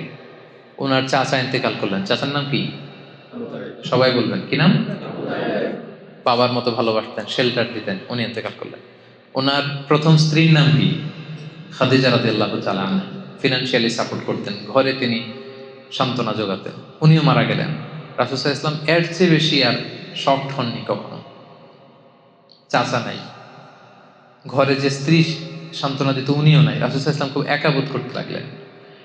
এদিকে মক্কায় থাকার নিয়ম ছিল আমান নিয়ে থাকতে হতো। আমান মানে সিকিউরিটি। বড় বড় নেতা ছিল, গোত্র ছিল, এরা যদি সিকিউরিটি আপনাকে দেয় আপনি থাকতে পারবেন, কাইন্ড অফ ভিসা। এখনকার মালয়েশিয়ার আমার ভিসা না থাকলে আমি থাকতে পারবো না। তো এই ভিসা সিস্টেম আমান ওনার চাচা দিত। আমান চাচা আমান দেওয়ার কারণে কেউ রাসূল সাল্লাল্লাহু আলাইহি ওয়াসাল্লামের গায়ে টাচও করতে পারত না। এখন চাচা নাই, এবার রাসূল সাল্লাল্লাহু আলাইহি ওয়াসাল্লামকে বাঁচাবে কে? স্ত্রী নাই, সান্ত্বনা যোগাবে কে? রাসূল সাল্লাল্লাহু আলাইহি ওয়াসাল্লাম এবার ভারাক্রান্ত মন নিয়ে তায়েফে চলে গেলেন, কারণ মক্কায় থাকার পরিবেশ নাই, যে কোনো সময় অ্যাটাক হবে। এতদিন অ্যাটাক করে নাই চাচার ভয়ে, এবার চাচা নাই, তায়েফে গেলেন। তায়েফের ঘটনা সবার জানা না আপনাদের? সেখানে প্রত্যাখ্যান করা হলো রাসূল সাল্লাল্লাহু আলাইহি ওয়াসাল্লামের দাওয়াতকে। শুধু প্রত্যাখ্যানই না, রক্তাক্ত করা হলো পাথর মেরে। এবার রাসূল সাল্লাল্লাহু আলাইহি ওয়াসাল্লাম যাবেন কোথায়? নিজ জন্মভূমি মক্কাতে থাকার সুযোগ নেই। পাশের সবচেয়ে কাছের সিটি 70 কিলো দূর তায়েফে গেলেন, ওখানে থাকার সুযোগ নেই। তিনি যাবেন কোথায়? এখান থেকে আবিসিনিয়াতে মুসলিমদেরকে হিজরতে পাঠিয়েছেন, অধিকাংশকে মদিনায় মুসআব ইবনে উমাইরের সাথে পাঠিয়েছেন। মক্কাতে সাপোর্ট করার মতো কেউ নাই রাসূল সাল্লাল্লাহু আলাইহি ওয়াসাল্লাম। যাবেন কোথায় আপনি? তায়েফ থেকে রক্তাক্ত হয়ে যায়েদ রাদিয়াল্লাহু তাআলা আনহুকে নিয়ে তিনি ফিরে আসলেন। মক্কায় ঢুকতেও পারতেছেন না ভয়ে। তখন তিনি লোক পাঠালেন যে বলো যে এমন কেউ আছে কিনা, আমি তো এমন কোনো বড় অপরাধ করি নাই, আজীবন তোমাদের শুভাকাঙ্ক্ষী ছিলাম, এমন কি কেউ আছে যে কিছুদিনের জন্য আমার জন্মভূমিতে আমাকে থাকতে দিবে? কেউ কি আছে? কেউ রাজি হয় না। রাসূল সাল্লাল্লাহু আলাইহি ওয়াসাল্লামকে আমান দেওয়ার জন্য, মানে যে ভিসা ছাড়া রাসূল সাল্লাল্লাহু আলাইহি ওয়াসাল্লাম ঢুকতে পারতেছে না মক্কায়, কেউ দিচ্ছে না। Nobody, no except one personality. একজন ব্যক্তি আল্লাহ তাআলা ব্যবস্থা করে দিলেন, তার নাম হচ্ছে মুতঈম ইবনু আদি। তার নাম কি? মুতঈম ইবনু আদি। ওনার মনে আল্লাহ তাআলা দয়ার সঞ্চার করে দিলেন। তিনি বললেন আমি দেব। ওনার ছেলেদেরকে পাঠালেন। ওনার ছেলের নাম জুবাইর ইবনে মুতঈম রাদিয়াল্লাহু তাআলা। ছেলে মুসলমান হয়েছে, কিন্তু মুতঈম ইবনে আদির নসিবে ঈমান জোটে নাই। উনি বললেন আমি শেল্টার দেব। ছেলেদেরকে অস্ত্র দিয়ে পাঠালেন, যাও মুহাম্মদকে স্যালিউট দিয়ে গার্ড অফ অনার দিয়ে নিয়ে আসো। রাসূল সাল্লাল্লাহু আলাইহি ওয়াসাল্লাম আল্লাহর শুকরিয়া আদায় করলেন। মুতঈম ইবনে আদির ছেলেদের সাথে এসে তিনি প্রথমে কাবা তাওয়াফ করলেন। কি করলেন? আশেপাশে আবু জাহেল, উতবা, সাইবা তো জ্বলে পুড়ে ছারকার হয়ে যাচ্ছে যে আমাদের চোখের সামনে মোহাম্মদ আবার এসে তাওয়াফ করতেছে, কিন্তু কিছু করার সুযোগ নাই, কারণ ওই সময় পলিটিক্যাল বা সোশ্যাল সিস্টেমটাই এমন, কেউ যদি আমান দিয়ে ফেলে অন্য কেউ তার গায়ে টাচ করতে পারবে না, করলে যুদ্ধ বেড়ে যাবে, গোত্রীয় যুদ্ধ। কিছু করার নাই। রাসূল সাল্লাল্লাহু আলাইহি ওয়াসাল্লাম কিভাবে শেল্টার দিলেন। রাসূল সাল্লাল্লাহু আলাইহি ওয়াসাল্লাম কিন্তু এই শেল্টারের কথা ভুলে যাননি। রাসূল সাল্লাল্লাহু আলাইহি ওয়াসাল্লাম কিন্তু এটা ভুলে যাননি। কারো ফেভার, ছোট্ট একটা উপকার যদি তিনি কারো কাছ থেকে পেয়েছেন, রাসূল সাল্লাল্লাহু আলাইহি ওয়াসাল্লাম এটা কখনো ভুলতেন না। আমরা ভুলে যাই অনেক সময়। কেউ হেল্প করেছে, সাপোর্ট করেছে, কাজ শেষ, ঘটনাও শেষ, ভুলে যাই তাকে আমরা অনেক সময়। এই অকৃতজ্ঞতা বোধ আমাদের মধ্যে কাজ করে। রাসূল সাল্লাল্লাহু আলাইহি ওয়াসাল্লাম ভুলে যাননি। তারপরের হিস্ট্রিটা আরো অনেক পরে। এরপরে মদিনাতে তিনি হিজরত করলেন, বদরের যুদ্ধ হলো, এবার মুসলমানদের একটা শক্তিশালী অবস্থান। ওই বদরের যুদ্ধে মুসলমানরা জয়লাভ করলো। মুশরিকদের মধ্য থেকে 70 জন বন্দী হয়ে আসলো। কয়জন? 70 জন। আর সেই তায়েফের ঘটনার সময় মুতঈম ইবনে আদি, যে রাসূল সাল্লাল্লাহু আলাইহি ওয়াসাল্লামকে শেল্টার দিয়েছিল, পলিটিক্যাল শেল্টার, যেটা বর্তমান রাষ্ট্রবিজ্ঞানের ভাষায় পলিটিক্যাল অ্যাসাইলাম বলে, সেই মুতঈম ইবনে আদি কিন্তু এর আগেই মারা গিয়েছে। সে ছিল মুশরিক, রাসূলকে হেল্প করেছে, কিন্তু এই মুশরিক অবস্থায় সে মারা গেছে, তার নসিব আর ঈমান জোটে নাই। তো বদরের যুদ্ধে 70 জন বন্দীকে যখন রাসূল সাল্লাল্লাহু আলাইহি ওয়াসাল্লামের সামনে আনা হলো, তাদের তাদের প্রত্যেকের রাসূল সাল্লাল্লাহু আলাইহি ওয়াসাল্লাম চিনে না? সবাইকে চিনে। তাদের দিকে তাকিয়ে রাসূল সাল্লাল্লাহু আলাইহি ওয়াসাল্লাম তখন বললেন, সহিহ বুখারীর হাদিস, হাদিস নাম্বার 3139, যে লাউ কানাল মুতঈম ইবনুল আদি, মুতঈম ইবনে আদি হাইয়ান সুম্মা কাল্লামানি ফি হাউলাইন নাজনা লাতারাকতুহুম লাহু। রাসূল সাল্লাল্লাহু আলাইহি ওয়াসাল্লাম বললেন, আজকে যদি ওই মুতঈম ইবনে আদি বেঁচে থাকতো আর সে যদি এই 70 জন যুদ্ধবন্দীর ব্যাপারে আমাকে রিকোয়েস্ট করতো এই আবর্জনাগুলোর ব্যাপারে, আমি মুহূর্তের মধ্যে এগুলো ছেড়ে দিতাম। সুবহানাল্লাহ পড়বেন না? মুতঈম ইবনে আদি নাই দুনিয়াতে, মারা গেছে। মুসলিম হয়ে না মুশরিক হয়ে? কথা বোঝে নাই বোধহয়। মুসলিম না মুশরিক? মুশরিক হয়ে মারা গেছে।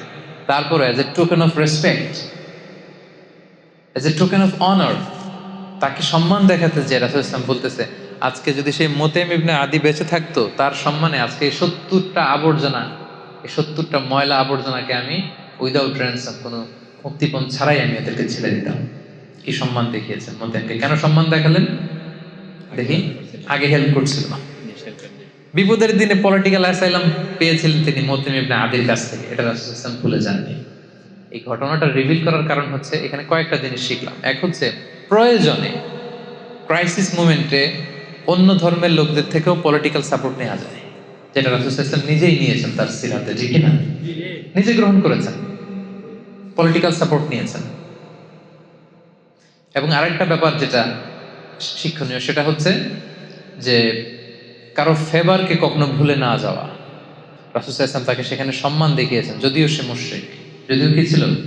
তার মানে মুশরিক হইলেই আপনি ফেলে দিয়েন না, একেবারে কাফের হইলেই ফেলে দিয়েন না। আর যদি বেঁচে থাকে তাহলে তো ফেলে দেওয়ার সুযোগই নাই, কারণ তার একেবারে শেষ নিঃশ্বাস ত্যাগ করার আগ পর্যন্ত কালিমা পড়ে ঈমান আনার সুযোগ আছে না নাই? ওই যে ইহুদি ছেলেটা একেবারে শেষ মুহূর্তে শেষে কালিমা পড়েছিল। সো এরকম প্রয়োজনে আপনি কিন্তু সোশ্যাল সাপোর্ট, পলিটিক্যাল সাপোর্ট, এটা অমুসলিম হলেও প্রথমে তো আপনি মুসলিমদের কাছ থেকে নেওয়ার চেষ্টা করবেন, কিন্তু রাসূলুল্লাহ সাল্লাল্লাহু আলাইহি ওয়াসাল্লামের ওই প্রেক্ষাপটে, ওই সময়, ওই সার্কামস্ট্যান্সে ওই সুযোগ কিন্তু ছিল না। ফলে তিনি মুশরিকের কাছ থেকেও ফেভার নিয়েছেন, সাপোর্ট নিয়েছেন। এবং সেই বদরের যুদ্ধের সেই বিজয়ের মুহূর্তে রাসূল সাল্লাল্লাহু আলাইহি ওয়াসাল্লাম ওই সাপোর্টের কথা ভুলে যান নাই। আমরা বেমালুম ভুলে যাই। আমরা কি করি? ভুলে যাই। এজন্য কারো সাপোর্ট যেন আমরা ভুলে না যাই। আচ্ছা, এবার আমরা শুনবো যে নন মুসলিম যারা আছে তাদেরকে, তাদের কোনো ভালো কাজের প্রশংসা করা যাবে কিনা, তাদেরকে রেসপেক্ট দেখানো যাবে কিনা, তাদের কোনো কাজের এপ্রিসিয়েশন করা যাবে কিনা, এটা আমরা এখন জানব। রাসূলুল্লাহ সাল্লাল্লাহু আলাইহি ওয়াসাল্লাম 7ম হিজরিতে পৃথিবীর বড় বড় সুপার পাওয়ারদের কাছে চিঠি লিখেছিলেন। আমি একটু আগে বলেছিলাম, মনে আছে আপনাদের? আচ্ছা, চিঠির ভাষাটা কি ছিল জানেন? ভাষাটা ছিল সালামুন আলা মান ইত্তাবা আল হুদা, শান্তি তার উপর যে হেদায়েতকে মেনে নিতে চায়। আসলিম তাসলাম, ইসলাম মানো শান্তিতে থাকবা, দুনিয়াতেও থাকবা, আখিরাতেও থাকবা। আর শুরু করতেন তিনি চিঠিটা এইভাবে। ওই চিঠির কপি কিন্তু এখনো আছে। আপনি তুরস্কের জাদুঘরে যদি যান, ওখানে ওইটার কপি এখনো আছে, সংরক্ষণ করা আছে। রাসূল সাল্লাল্লাহু আলাইহি ওয়াসাল্লামের সাহাবীদের দেয়া লেখানো যে চিঠি, সেখানে চিঠির শুরুটা ছিল এরকম, মিন মুহাম্মাদিন রাসূলিল্লাহ ইলা হিরাকলা আযীমির রোম। ধরেন হিরাক্লিয়াসের কাছে যে চিঠি লিখেছেন, রোমের বাদশা, রাসূল সাল্লাল্লাহু আলাইহি ওয়াসাল্লাম শুরু করতে বলেছেন এভাবে সাহাবীকে যে লিখো মিন মুহাম্মদ রাসূলুল্লাহ, মানে এটা কার পক্ষ থেকে? মুহাম্মদ রাসূলুল্লাহ ওনার পক্ষ থেকে। কার প্রতি? ইলা হিরাকলা, মানে হিরাক্লিয়াসের প্রতি। এতটুকু বললেই হইতো। এরপর রাসূল সাল্লাল্লাহু আলাইহি ওয়াসাল্লাম একটা শব্দ ব্যবহার করেছেন, উনি বলেছেন আযীমির রোম, মানে উনি সাধারণ লোক না, উনি হচ্ছেন রোমের আজিম, highness, the royal highness, the majesty.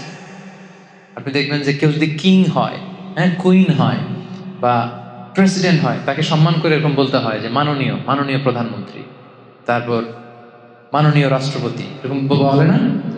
রাসূল সাল্লাল্লাহু আলাইহি ওয়াসাল্লাম এই শব্দটা ব্যবহার করেছেন। কিন্তু হিরাক্লিয়াসের ধর্ম কি আমি ভাই? খ্রিস্ট ধর্ম, খ্রিস্টান ধর্মে খ্রিস্টান। তাহলে খ্রিস্টান একজন বাদশার কাছে চিঠি লিখতে যেও তাকে রেসপেক্ট করার কথা আল্লাহ রাসূল সাল্লাল্লাহু আলাইহি ওয়াসাল্লাম ভুলে যায় না। আল্লাহু আকবার, আল্লাহু আকবার। কি নবী আমরা পেয়েছি, যেইখানে যতটুকু সেন্সিবিলিটি থাকা দরকার ছিল, সিক্স সেন্সের পুরোটা কাজে লাগিয়ে তিনি দাওয়া কাজ করেছেন, মানুষকে গাইড করেছেন, মানুষকে এডুকেট করেছেন, ইনস্ট্রাক্ট করেছেন। মিন মুহাম্মদ রাসূলিল্লাহ ইলা হিরাকলা আযীমির রোম, মিন মুহাম্মদ রাসূলিল্লাহ ইলা হিরাকলা, মোহাম্মদের পক্ষ থেকে হিরাক্লিয়াসের প্রতি শেষ খালাস, এরকম হইলে তো হইতো না। আজিমের রোম, রোমের the highness, the royal highness, the majesty, the king of Roman empire, Roman সাম্রাজ্যের কিং, সম্রাট হিরাক্লিয়াসের প্রতি দেখেন রাসূল সাল্লাল্লাহু আলাইহি ওয়াসাল্লাম কিন্তু এই সম্মান দিতে ভুলে যান না। আমরা এটাতে অনেক মিসিং আছে, আমরা অন্যকে সম্মান দিতে চাই না। নিজে সম্মান পেতে হলে আগে কি করতে হবে? দিতে হবে। সম্মান দিতে হবে। অন্য ধর্মের, এমনকি তাদের বিরুদ্ধে একটা সময় যুদ্ধ হয়েছে, রোমানদের বিরুদ্ধে মুসলমানদের যুদ্ধ হয়েছে, পরবর্তীতে এটা ক্রুসেডের রূপ নিয়েছে। কিন্তু রাসূল সাল্লাল্লাহু আলাইহি ওয়াসাল্লাম যখন চিঠি লিখেছেন তাকে কিন্তু রেসপেক্ট দিতে রাসূল সাল্লাল্লাহু আলাইহি ওয়াসাল্লাম ভুল করেননি। So this is the lesson.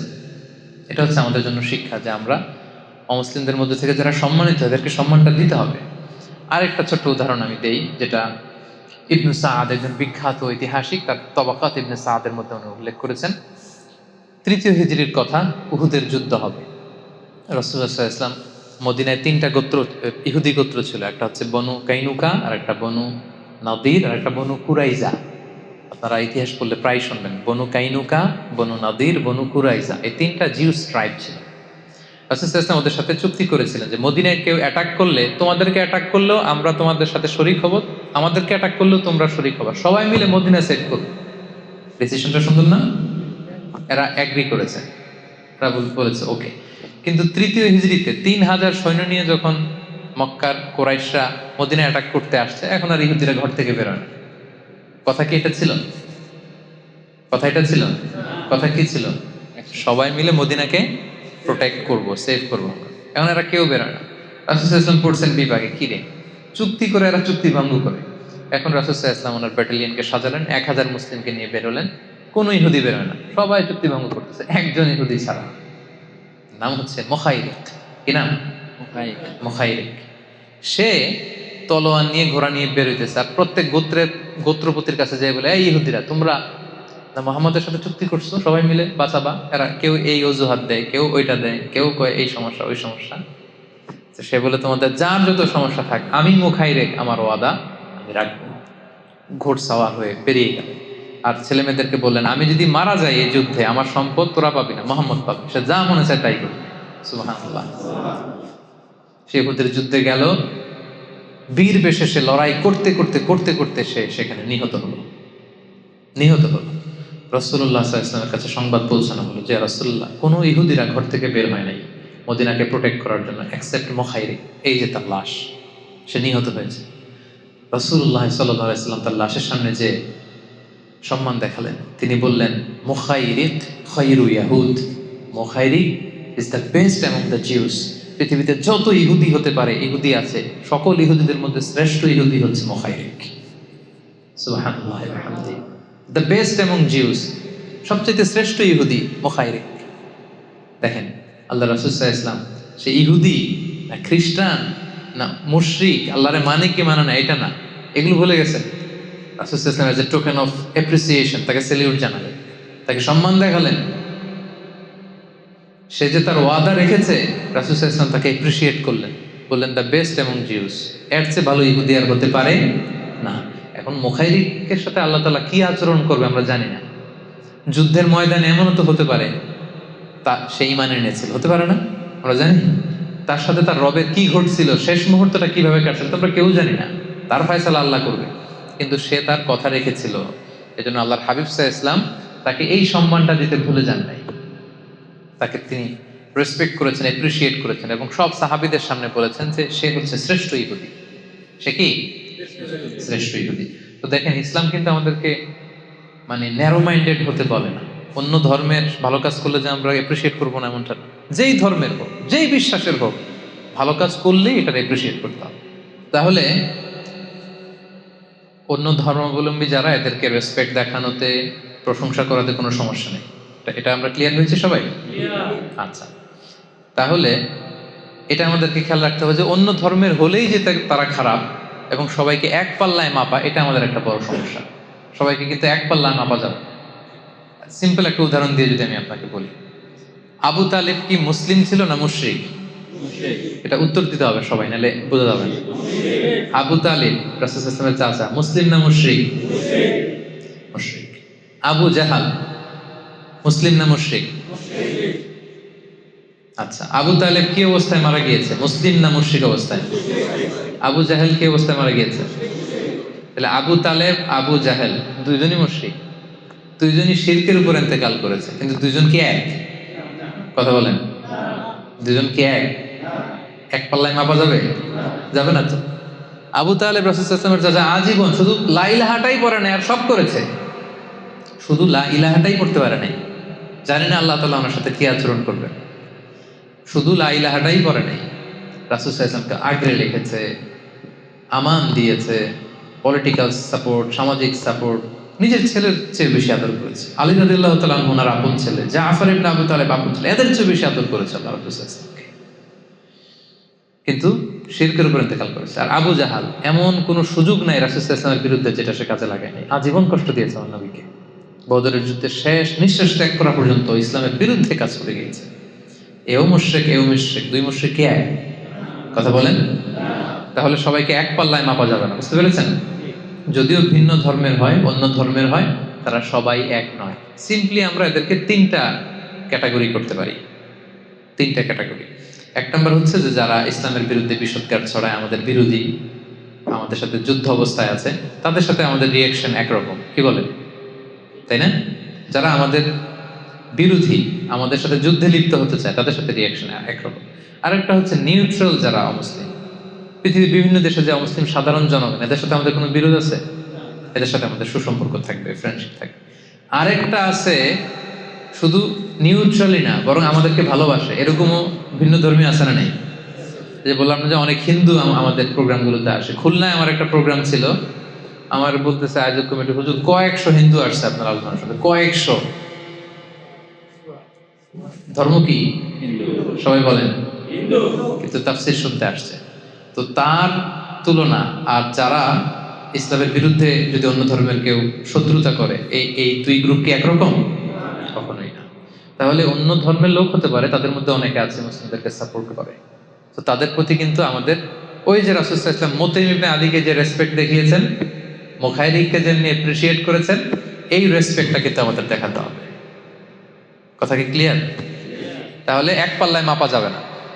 এবং আল্লাহ রাসূল সাল্লাল্লাহু আলাইহি ওয়াসাল্লাম আজীবন, এই যে আমি রিলিজিয়াস কোএক্সিস্টেন্সের কথা বলছি, ধর্মীয় সহাবস্থান, আজীবন এটার চেষ্টা করেছেন। কেউ প্রমাণ করতে পারবে না যে রাসূল সাল্লাল্লাহু আলাইহি ওয়াসাল্লাম প্রথমে বিরুদ্ধে জড়াতে চেয়েছেন, প্রথমে যুদ্ধ করতে চেয়েছেন, কখনো না। সাহাবারা এক পক্ষে, রাসূল সাল্লাল্লাহু আলাইহি ওয়াসাল্লাম একা আরেক পক্ষে।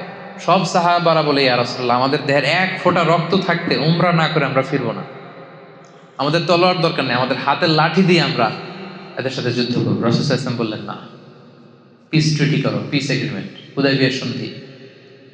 আল্লাহ তাআলা এটাকেই ফাতহুম মুবিন বলেছেন, ইন্না ফাতাহনা লাকা ফাতহাম মুবিনা। রাসূল সাল্লাল্লাহু আলাইহি ওয়াসাল্লাম অনেক ভিশনারি ছিলেন, এবং ঠিকই এটা প্রকৃত বিজয় হিসেবে ইসলামের জন্য এসেছে।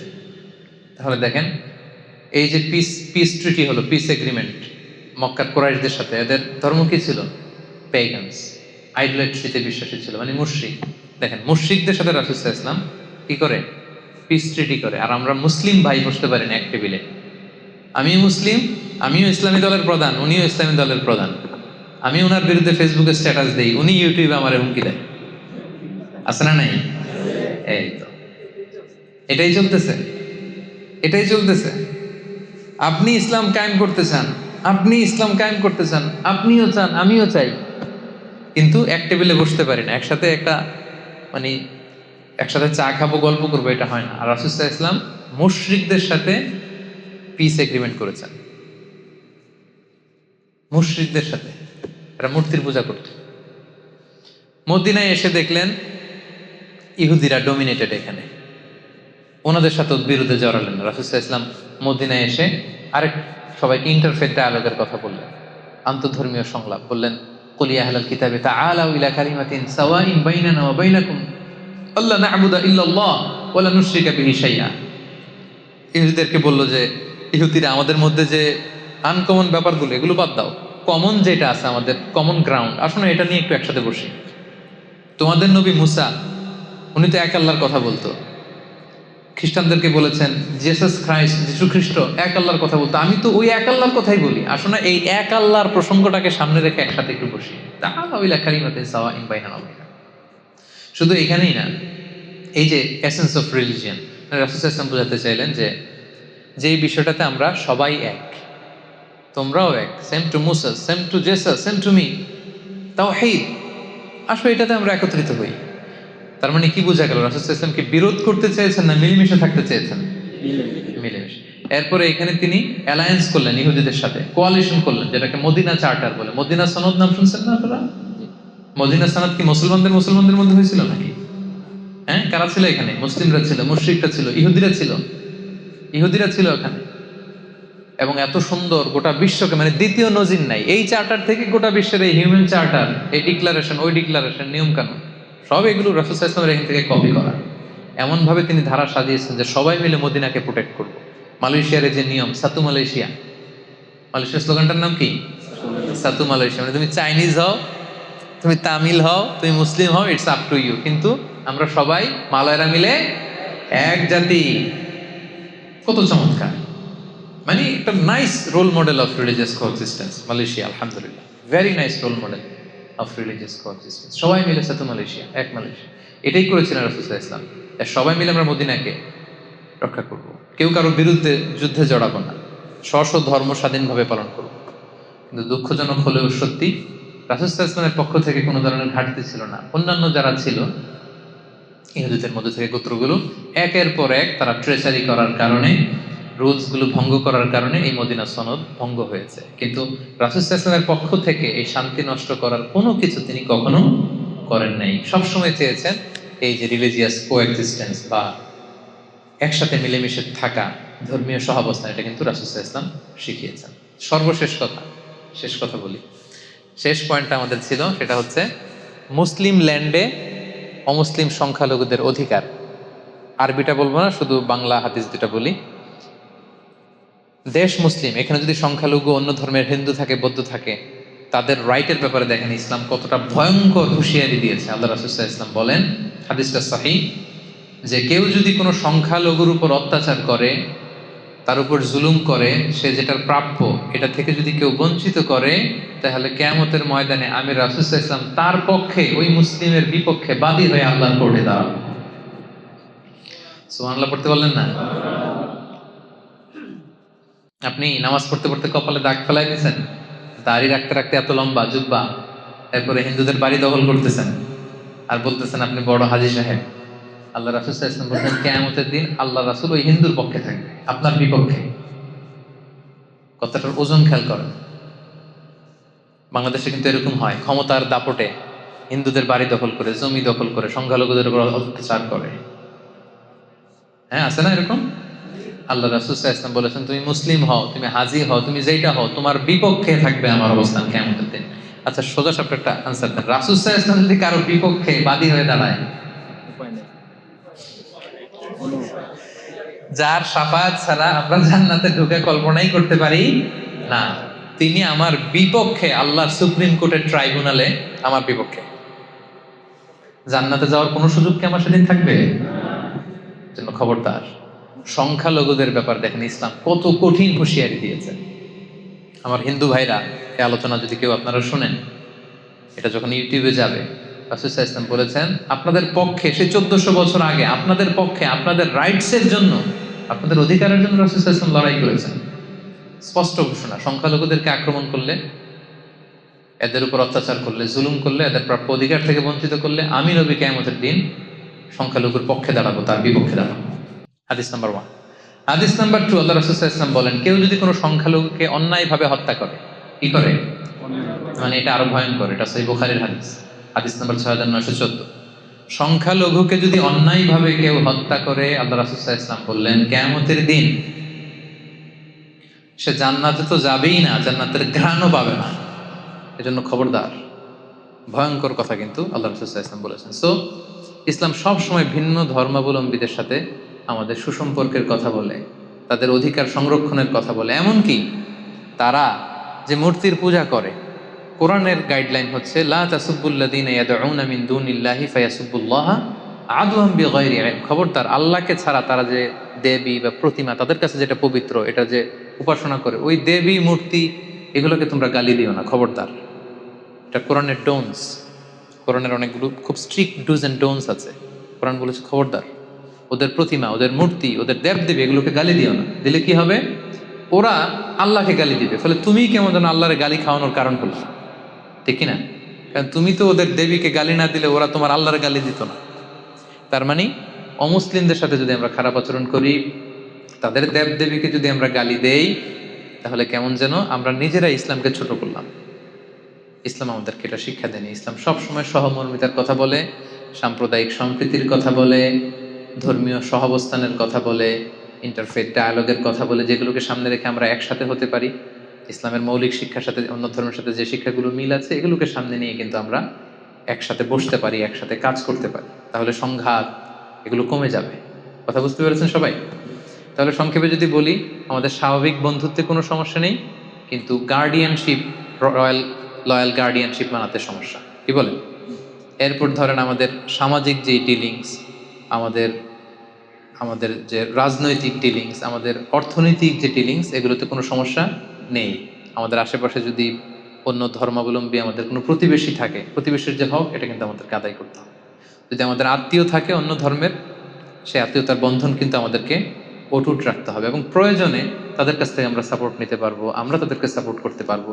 এবং ইসলাম আমাদেরকে এতটা ছোট মন মানসিকতার হতে বলেনি যে অন্য ধর্মের কেউ একটা ভালো কাজ করলো, তার ধর্ম ভিন্ন বিদায় আমি তার প্রশংসা করব না, তার এপ্রিসিয়েট করব না, এটা নয়, বরং আমি এপ্রিসিয়েট করতে পারবো।